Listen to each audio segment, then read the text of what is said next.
Hello friends, welcome back to my channel MEO Exams. So friends, in this video we will see how a ship takes a turn, or basically the theory behind turning a ship.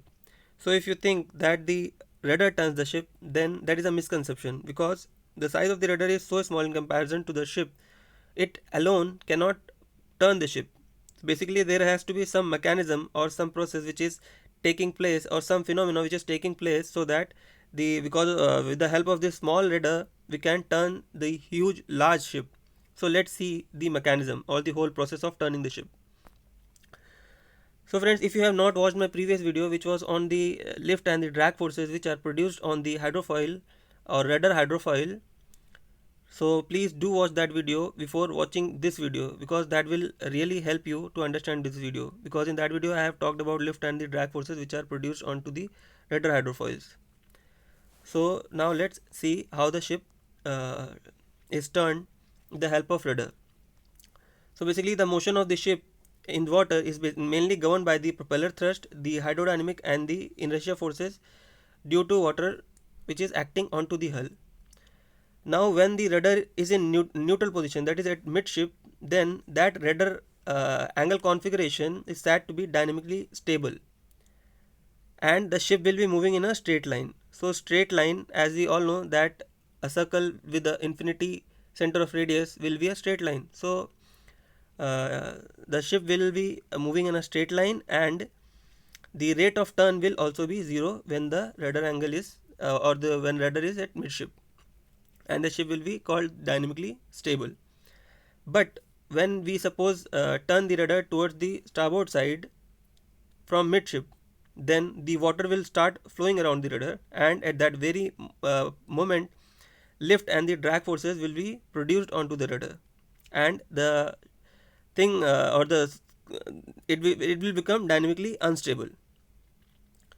So as we know that this lift force only helps in turning the ship, so we will not consider this drag force in this video. We will just focus on the lift forces, and the lift forces which are produced in this video will be towards the port side, as we have turned the rudder towards the starboard side.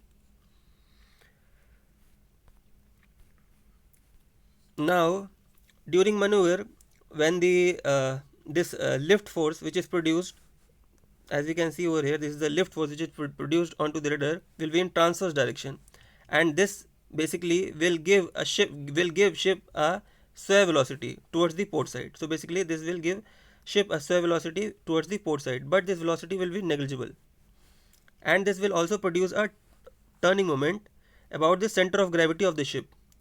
And this center of gravity and the turning moment which is produced by this lift force will not be that much will not have that much magnitude to turn the ship towards required heading angle. So basically this moment will be sufficient to just develop a drift angle, as you can see over here. So basically the ship was moving in this direction, but because of this lift force it has developed a drift angle, but it is still not moving towards the required heading angle. So basically the rudder produces a drift angle. So now we will see how this drift angle helps in turning the ship.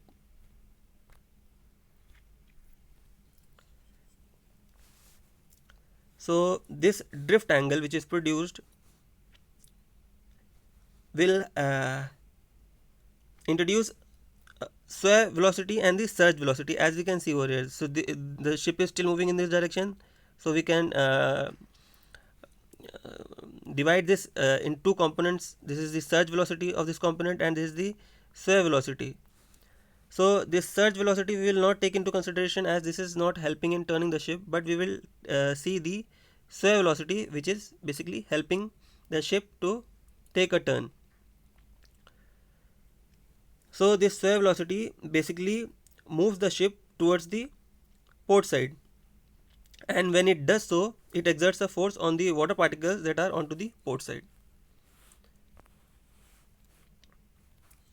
So the water particles in turn will exert an opposite force onto the ship's hull due to inherent inertia force of the water particles. So basically these water particles will resist the motion of the ships towards the port side because of the sway velocity, and the inertia force will be produced in the opposite direction to this sway velocity. So basically the water particles will produce force in this direction towards the starboard side.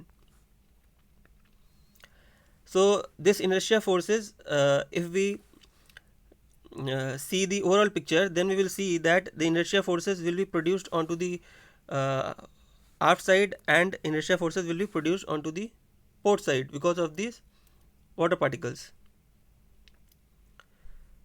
So this basically will these forces will produce a moment onto the forward as well as onto the aft side, as you can see uh, about the center of gravity of the ship. So inertia force produced by the uh, water particles onto the aft side will, as you can see, the inertia forces at the stern will create anti-clockwise movement towards the port side about the center of gravity, whereas the bow inertia forces will create a clockwise movement about the center of gravity. Okay friends, so this movement is clockwise, and the aft inertia forces will produce movement towards the anti-clockwise. So friends, basically the shape of the hull is designed in such a way that the inertia forces which are produced onto the forward part are more as compared to the inertia forces which are produced onto the outside. So this will basically produce a higher moment or larger moment in larger moment with respect to the center of gravity as compared to the moment which is produced by the inertia forces onto the aft side. So basically this moment will dominate. So basically the ship's design or ship's hull design is such that the moment of the inertia forces at the forward will dominate in all the cases, and this way this moment will help in turning the ship to the desired required heading angle. So basically the rudder does not turn the ship, it only initiates a drift angle which results in hydrodynamic movement, which actually drives the which develops the driving force behind the turning the ship.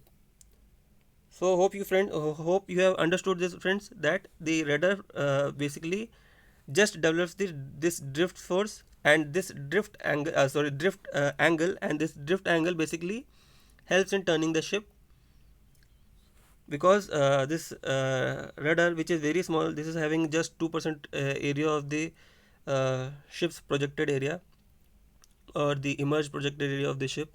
So that much small rudder cannot turn the ship, but basically help in turning the ship by some mechanisms, and this mechanism is the process which I have already explained in this video. So hope you have understood. So take care friends, have fun.